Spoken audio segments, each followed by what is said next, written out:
우리 다 함께 사도신경으로 우리의 신앙을 고백드리시면서 4월 22일 월요일 아침 예배를 우리 하나님께 올려드리겠습니다. 나는 전능하신 아버지 하나님 천지의 창조주를 믿습니다. 나는 그의 유일하신 아들 우리 주 예수 그리스도를 믿습니다. 그는 성령으로 잉태되어 동정녀 마리아에게서 나시고 본디오 빌라도에게 고난을 받아 십자가에 못 박혀 죽으시고 장사된 지 사흘 만에 죽은 자 가운데서 다시 살아나셨으며 하늘에 오르시어 전능하신 아버지 하나님 우편에 앉아 계시다가 거기로부터 살아있는 자와 죽은 자를 심판하러 오십니다. 나는 성령을 믿으며 거룩한 공교회와 성도의 교제와 죄를 용서받는 것과 몸의 부활과 영생을 믿습니다. 아멘. 우리 찬송 202장 찬송 함께 하나님 앞에 올려드리겠습니다.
사랑 어떻게 보답하 주께서 나를 사랑하니 즐겁고도 즐겁도다. 주께서 나를 사랑하니 나는 참 기쁘다.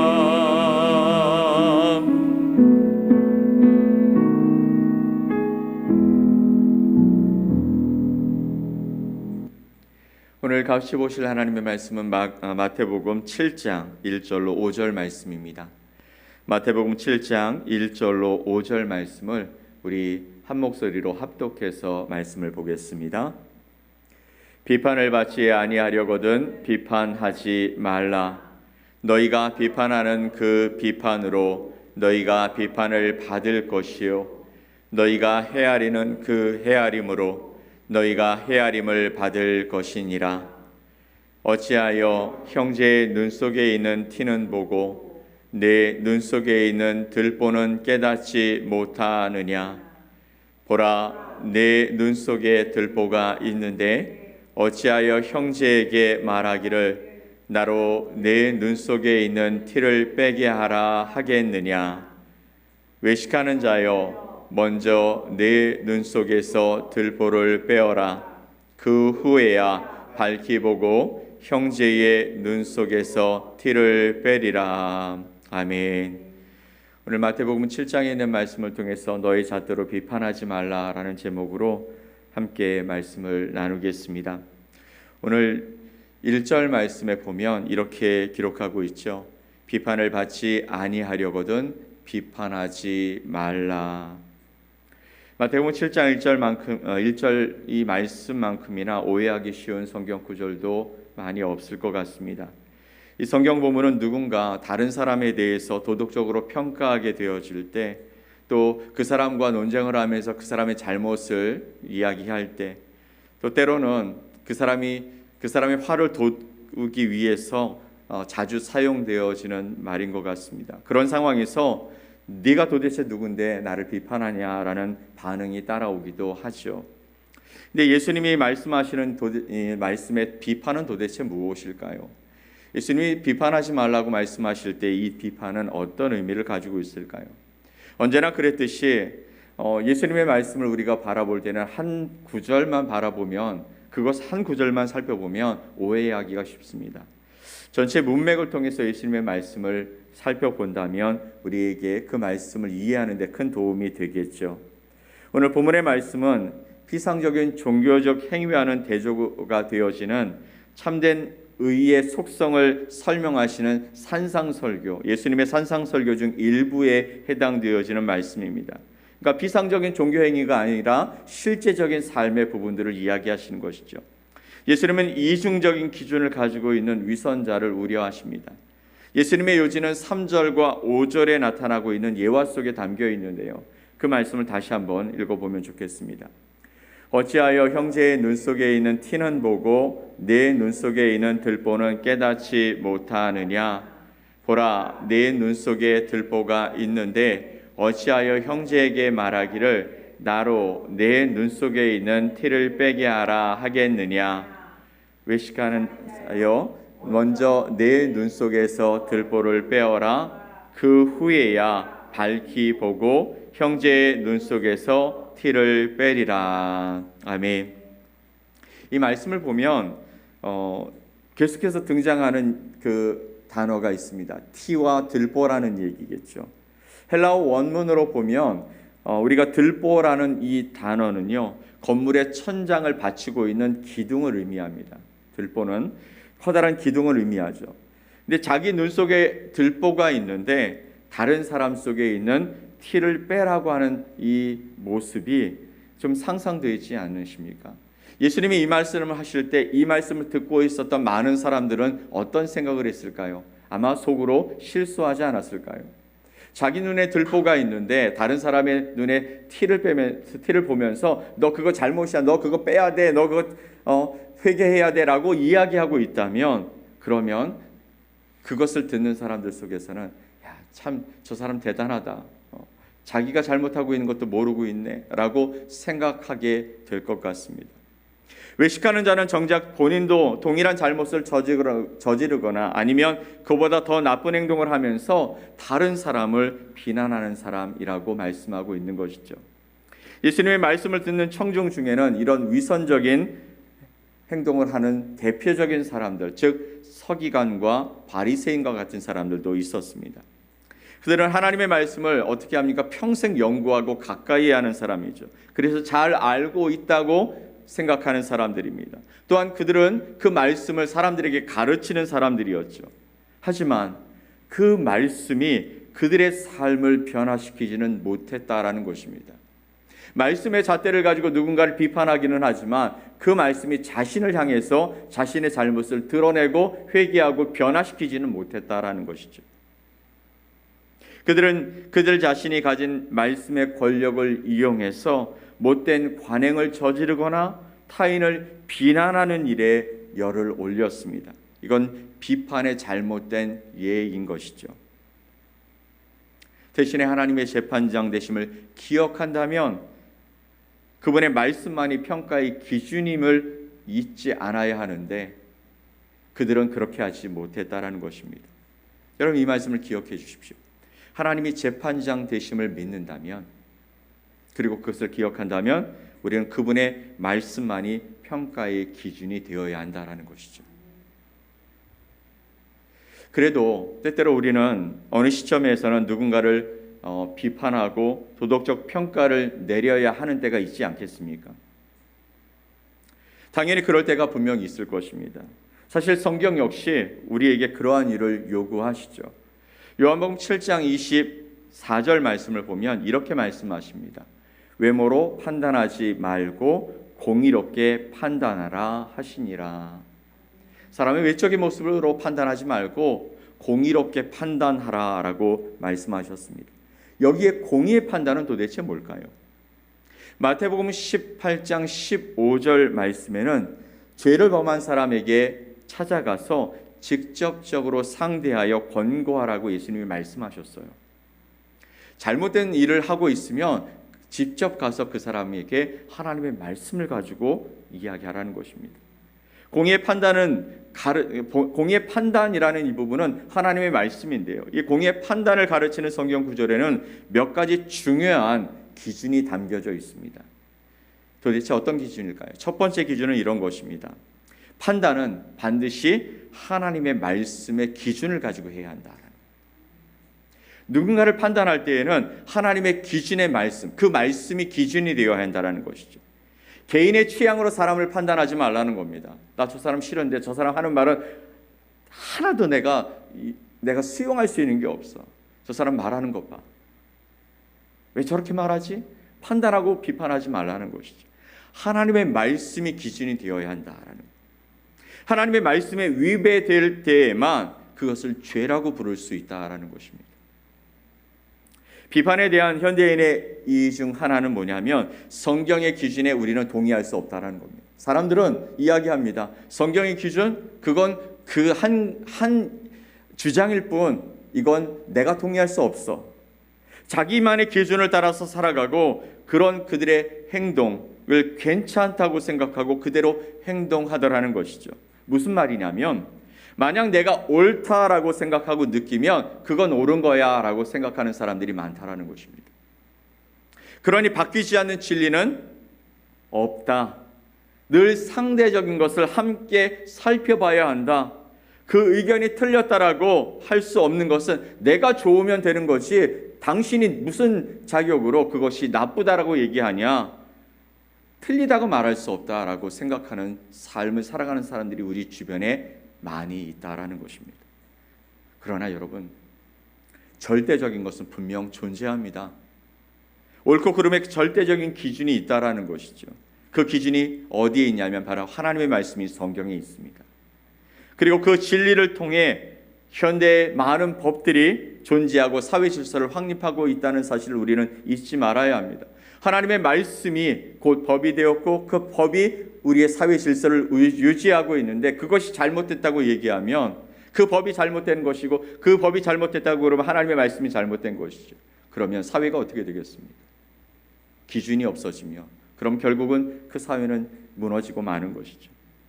그러니 판단은 반드시 하나님의 말씀의 기준을 가지고 해야 한다라고 우리는 생각하고 가야 합니다. 두 번째 기준은 뭐냐면 다른 사람을 권고하게 될 때 그 동기는 언제나 죄를 지은 사람의 회복에 있다라는 것입니다. 그 사람을 회복시키기 위해서 그 사람에게 나아가서 당신의 잘못은 이런 것입니다라고 얘기해 줄 수 있어야 한다는 것이죠. 잘못한 사람을 대면하는 이유는 그를 정죄하거나 비난하거나 그보다 내가 더 우월하다는 것을 느끼기 위해서 하는 것이 아니라는 것입니다. 다만 그를 설득하기 위한 것이죠. 이것이 서기관들과 바리새인들은 하지 못하는, 그저 정죄하고 벌주기 위해 그들의 잘못을 지적하는 그런 행위였다라는 것입니다. 그러나 우리 예수님은 말씀하시기를 그렇게 정죄하고 이야기할 때 그들의 삶에서 그들을 회복시키기 위한 목적으로 그들에게 다가가서 말하라라는 것입니다. 갈라디아서 6장 1절 말씀에 바울은 이렇게 말하고 있습니다. 한번 읽어볼까요? 형제들아, 사람이 만일 무슨 범죄한 일이 드러나거든 신령한 너희는 온유한 심령으로 그러한 자를 바로 잡고 너 자신을 살펴보아 너도 시험을 받을까 두려워하라. 아멘. 형제들아, 사람이 만일 무슨 범죄한 일이 드러나거든 신령한 너희는 온유한 심령으로 그러한 자를 바로잡고 너 자신을 살펴보아 너도 시험을 받을까 두려워하라 라고 말합니다. 세번역본에 이렇게 기록합니다. 형제 자매 여러분, 어떤 사람이 어떤 죄에 빠진 일이 드러나면 성령의 인도하심을 따라 사는 사람인 여러분은 온유한 마음으로 그런 사람을 바로 잡아주고 자기 스스로를 살펴서 유혹에 빠지지 않도록 조심하십시오 라고 기록하고 있습니다. 여기서 언급하고 있는 어떤 죄에 빠진 일, 무슨 범죄한 일, 이것은 하나님의 기준에 위반되어지는 일을 말합니다. 또한 권고의 목적이 형제 자매의 회복임을 말하고 있죠. 예, 그러한 자를 바로 잡고라고 말씀하고 있는 것이죠. 우리는 언제나 방황하는 이들을 염두에 두고 이렇게 이야기해야 하는 것입니다. 그런데요, 갈라디아서 6장 1절에 또 다른 요지는 타인을 권고하는 자의 태도가 어떠해야 하는지 말하고 있습니다. 신령한 너희는 어떠한 마음으로 온유한 심령으로 그들을 바로 잡아주고 온유한 심령으로 그들에게 다가갈 때에만 그들이 변화가 일어난다는 것이죠. 너 잘못했으니까 너 돌아와야 해. 비난하고 힐난하고 그러면서 내 자신이 조금 더 나아 보인다, 나아 보이는 것처럼 그렇게 말하고 있다면 그 사람은 절대 돌아오지 않는다는 것이죠. 온유한 심령으로 다가서야 한다는 것이죠. 이 말씀은 한 명의 죄인이 다른 죄인을 권고할 때 특징되어지는 겸손함을 얘기합니다. 여러분, 그렇게 얘기하는 사람도 역시 죄인이죠. 하나님 보실 때 우리는 잘못이 있습니다. 그런데 어떻게 나가라고요? 온유한 심령으로 그렇게 권고할 때 그 사람의 변화가 일어난다는 것입니다. 우리는 자기 스스로를 살펴서 유혹에 빠지지 않도록 조심하십시오라는 이 말씀을 기억해야 합니다. 우리 스스로도 여전히 그런 잘못된 일을 행할 수 있다는 사실을 우리가 스스로 인정하지 않으면 우리가 다시 도리어서 그 사람에게 다시 비판을 받을 수 있다는 것이죠. 이러한 자세는 다른 이를 비난하고 자기 자신을 높이려는 독성과는 현저히 다른 모습인 것입니다. 그리고 마지막 기준은 뭐냐면 이 모든 관점들 속에서 하나님만이 궁극적인 재판장이시고 우리는 그분 앞에서 우리의 언행에 대해 답해야 할 책임이 있다라는 것입니다. 예수님은 이렇게 말씀하시죠. 비판을 받지 아니하려거든 비판하지 말라. 너희가 비판하는 그 비판으로 너희가 비판을 받을 것이요 너희가 헤아리는 그 헤아림으로 너희가 헤아림을 받을 것이니라 라고 말씀하셨습니다. 이 마지막 말씀은 사실 우리가 처음 나누었던 가장 처음의 내용을 다시 생각나게 합니다. 하나님이 재판장이심을 기억하면 우리는 그분의 말씀만이 평가의 기준임을 깨닫게 되어진다라는 것이죠. 우리가 비판을 받지 아니하려거든 비판하지 말라. 우리의 기준을 가지고 비판하지 말라는 것입니다. 우리의 삶의 그 경험들을 가지고 비판하지 말라는 것입니다. 하나님의 말씀을 따라서 그들에게 나아가서 이건 잘못된 것 같아, 온유함으로 다가서서 그 사람의 회복을 위해서 함께 고민하고 함께 세워가는 일들을 해야 한다라고 말씀하시는 것이죠. 그래서 사람들이 나름 가지고 있는 기준에 따른 비판에 흔들리지 마십시오. 여러분 향해서 누군가 이야기할 때 그 사람의 기준, 그것이 하나님의 말씀이 아니면 흔들리지 마십시오. 자신의 기준에 따라서 그리고 다른 사람을 비판하려고도 하지 마십시오. 왜냐하면 하나님의 기준이 아니고서는 그 사람이 변화될 수 없습니다. 이것이 예수님의 말씀하신 비판하지 말라는 말씀입니다. 오늘도 우리는 우리의 기준이 하나님의 말씀보다 앞서지 않기를 위해서 기도했으면 좋겠습니다. 하나님, 제가 누군가에게 뭔가 말하고 싶은 마음이 있는데 이거 하나님의 말씀이 아니면, 하나님의 말씀의 기준이 아니면 제가 입을 닫게 해주십시오. 그리고 저 자신을 돌아보면서 나도 저런 잘못된 길에 빠지지 않도록 저의 삶을 지켜주십시오. 하나님의 은혜 가운데 제가 바로 설 수 있게 해주시고, 하나님의 말씀을 붙들고 그 말씀과 씨름하다가 그렇게 온유한 마음으로 누군가에게 사랑의 마음으로 그들에게 다가설 수 있게 해주십시오. 우리의 마음이 그런 모습으로 변화될 수 있기를 간절히 소망합니다. 오늘 우리의 삶에서 하나님 우리에게 말씀하십니다. 너의 삶의 기준이 무엇이냐? 계속해서 저와 여러분이 나누고 있는 이 말씀이 무엇이냐면 하나님의 기준을 가지고 살아가라는 것이죠. 하나님의 기준이 아니고서는 우리가 온전히 설 수 없습니다. 하나님의 기준이 아니고서는 누군가를 비판했을 때 그 비판이 다시 나에게 부메랑처럼 돌아오게 될 것입니다. 하나님께서 우리에게 주시는 말씀 하나를 붙들고라 오늘도 씨름하며 살아가는 은혜가 있었으면 좋겠습니다. 하나님이 기뻐하실 삶, 오늘 여러분을 통해서 이루실 놀라운 삶 속에서 여러분 때문에 누군가가 주님께로 돌아오고 회개하고 변화되어지는 은혜가 있기를 간절히 소망합니다. 우리 함께 기도하겠습니다. 하나님 감사합니다. 오늘도 귀한 은혜 가운데 우리 한나를 여시는 하나님, 우리에게 생명을 허락하시고 새로운 꿈과 또 기대를 가지고 하나님 안에서 살아갈 수 있게 하여 주시니 감사합니다.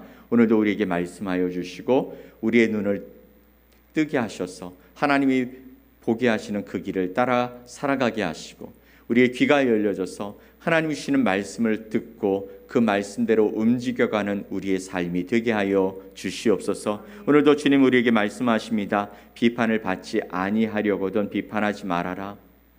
하나님의 말씀이 기준임을 우리가 기억하고 하나님만이 우리의 재판장이심을 기억하고 또 누군가에게 그들의 잘못을 이야기할 때는 그 사람의 회복을 위해서 기도하며 그들에게 말하고 또 사랑으로 다가가서 온유함으로 하나님의 귀한 은혜를 나누는 복된 하나님의 사람들이 될 수 있도록 우리를 사용해 주시옵소서. 오늘도 주님이 우리에게 말씀하시는 그 길을 따라갈 수 있도록 우리의 마음의 문을 활짝 열고 하나님이 함께 하시는 복된 길을 걸어가기 부족함이 없도록 우리를 사용해 주시옵소서. 그렇게 하실 주님께 감사드리며 예수 그리스도의 이름으로 기도 올리옵나이다. 아멘. 하늘에 계신 우리 아버지여, 이름이 거룩히 여김을 받으시오며 나라가 임하시오며 뜻이 하늘에서 이루어진 것 같이 땅에서도 이루어지이다. 오늘 우리에게 일용할 양식을 주시옵고 우리가 우리에게 죄 지은 자를 사하여 준 것 같이 우리 죄를 사하여 주시옵고 우리를 시험에 들게 하지 마시옵고 다만 악에서 구하시옵소서. 나라와 권세와 영광이 아버지께 영원히 싸움나이다. 아멘.